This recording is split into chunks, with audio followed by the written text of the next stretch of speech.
What's going on there, YouTube, and welcome back to another comic book video. Okay, guys, so we are basically going to continue our coverage over the Reign of X era of X-Men comics, and we pick up with New Mutants number 15. Now, when it comes to New Mutants number 15, the storyline after X of Swords is basically playing around with the idea of the New Mutants right now being teachers for the next generation of mutants. Now, on top of that right there, the New Mutants may or may not have an idea that the Shadow King has returned. And with the Shadow King being back, that of course could mean a lot of more problems for the New Mutants and the X-Men down the road, because the Shadow King is a very powerful being, a very powerful character. But of course, when it comes to New Mutants number 15, we're going to see Magic actually deal with some bullies. Yes, some bullies. So here we go, New Mutants number 15. I do hope you enjoy. So we actually do pick up with the New Mutants right now, really Magic actually, talking to a group of young mutants where their homes are possibly their, I want to say, possible tree houses have been burned down. Now, with that being said, you do have Magic actually asking the young mutants what happened here. Now, most of the young mutants are basically lying to Magic because they have been bullied, meaning that some bullies have burned down their homes or possibly their tree houses or whatever. But either way though, most of the mutants are lying because they're afraid that those bullies are possibly listening in. And so right now you have most of them lying until one of them actually do tell the truth to Magic about the idea of basically some older mutants picking on these younger mutants, which of course led to them burning down their tree houses or homes. And so with Magic actually finding out, this is Magic saying, you know what, I am going to deal with this. I'll be right back.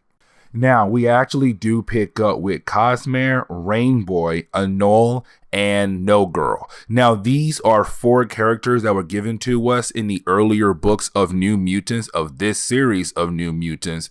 And of course, most of these characters we're still kind of learning about. Cosmere we actually saw earlier, where of course she's able to make a nightmare bubble around her, meaning that if you're trapped inside her bubble, you're basically trapped inside a endless nightmare. Now, with that being said though, the reason why we're picking up with these 4 characters is because these 4 characters have been spending time with the Shadow King. Now remember, when it comes to the Shadow King, he is a multiversal being.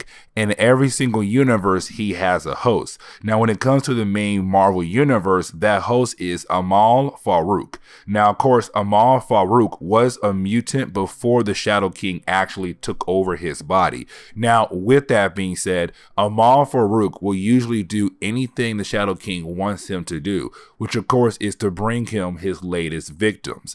And so that is why it's kind of iffy on why Amal Farouk is hanging out with these children, because of the possibility that these children could be the next victims of the actual Shadow King. Now, with that being said, you're probably wondering why Amal Farouk is on the island, because he is a mutant. And so, of course, that means Charles Xavier and Magneto had to let him on the island. They let Apocalypse, they let other villains go on the island. They have no choice to allow him as well.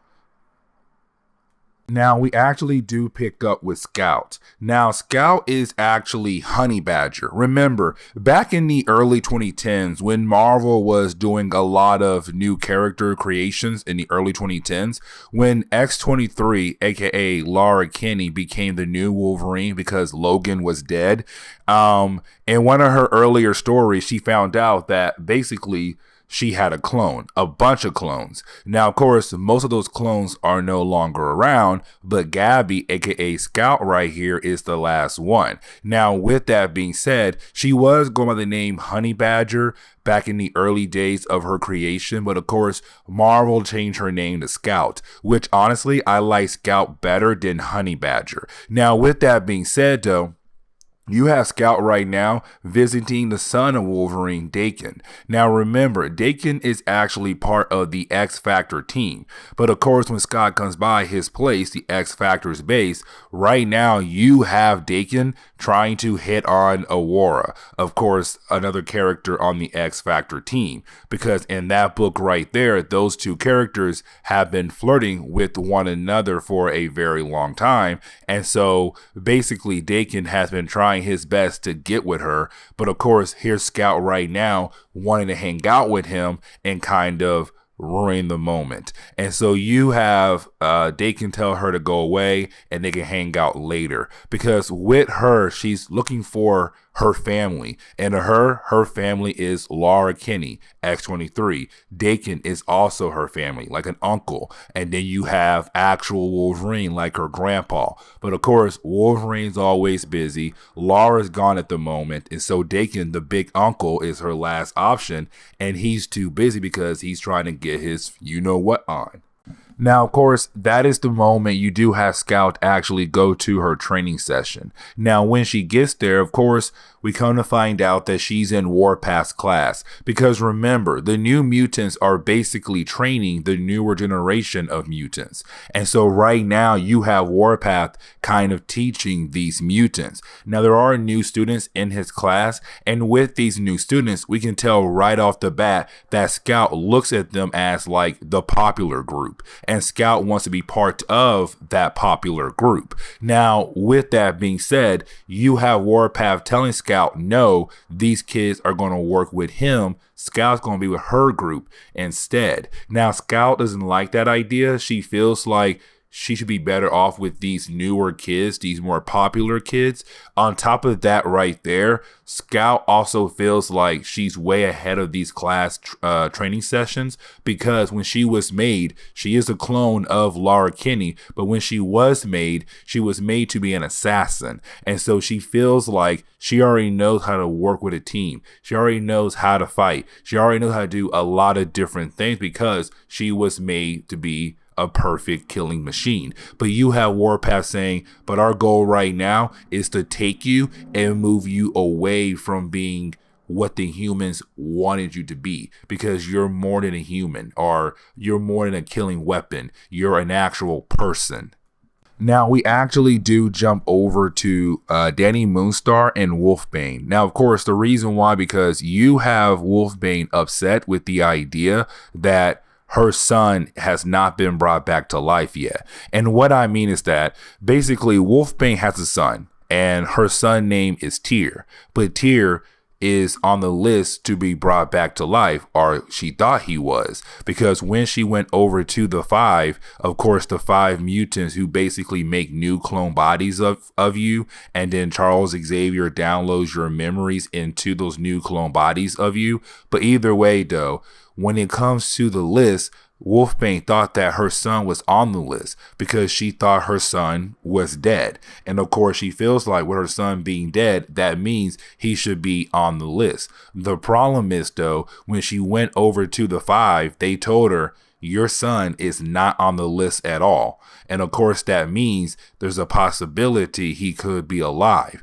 But if he is not alive, you need proof of that. And so now X Factor has to go out there and find proof that her son is actually dead. Because if he is dead, then they can bring him back to life, because they're afraid to have two of one person out there running around the world. And so they have to wait to make sure that basically that her son is actually dead before they bring him back to life. And of course, she's very upset by it because she misses her son so much. They made this island for children to grow up on, and her child cannot even experience that. Now, with that being said, of course, though, that is the moment you have Karma get the girls and say, hey, we gotta go to a party, let's go.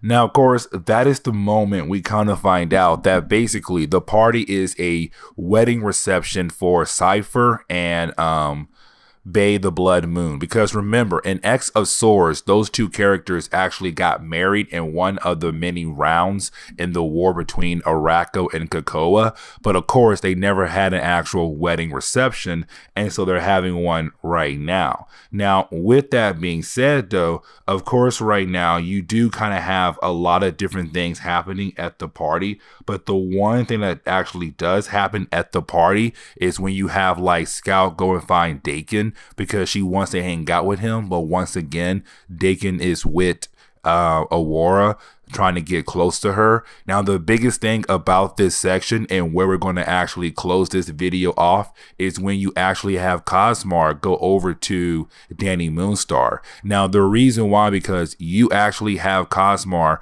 want to go through the Crucible. Now, remember, the Crucible ties into the House of M event. Remember, it was a big event in the early 2000s where the Scarlet Witch warped reality. But when she warped reality back, of course, she took away a lot of mutants' powers away. And so with that happening, a lot of mutants never got their powers back. Some did, some did not. Now, the ones who did not get their powers back, they fight in the Crucible, which of course is a way to fight to the death. Now, when you die, you're brought back to life. But when you are brought back to life, you have your powers. Now, the reason why Cosmar wants to do that is because basically when her powers manifested, it basically changed her body appearance. And so she wants to go through the Crucible to kind of be killed off and brought back to life to look normal again and also be able to control her powers. Now, she's able to control her powers now, but she wants to control her powers and actually look like she did before her powers had manifested. And so she does ask Dani Moonstar to be her partner in the Crucible, basically asking Dani Moonstar to kill me off so that I can be brought back to life. But you have Dani tell Cosmar, we cannot let you use the Crucible for that. It's used for mutants who had lost their abilities, not because their abilities changed their faces. And so with that being said, Cosmar's feelings get hurt and she runs off crying. And of course, you do have her friends chase after her. Now, as they're running away, you have the Shadow King kind of standing there watching it. And of course, the Shadow King is enjoying the pain that's being inflicted on Cosmar and her friends. But this is where we are going to end today's comic book video. So please leave me a like down below and subscribe. Also, if you have any suggestions on books I should read, well, please let me know in the comments below, because you never know, your suggestion could be a future video down the road. But guys, I'll see y'all next time. Later.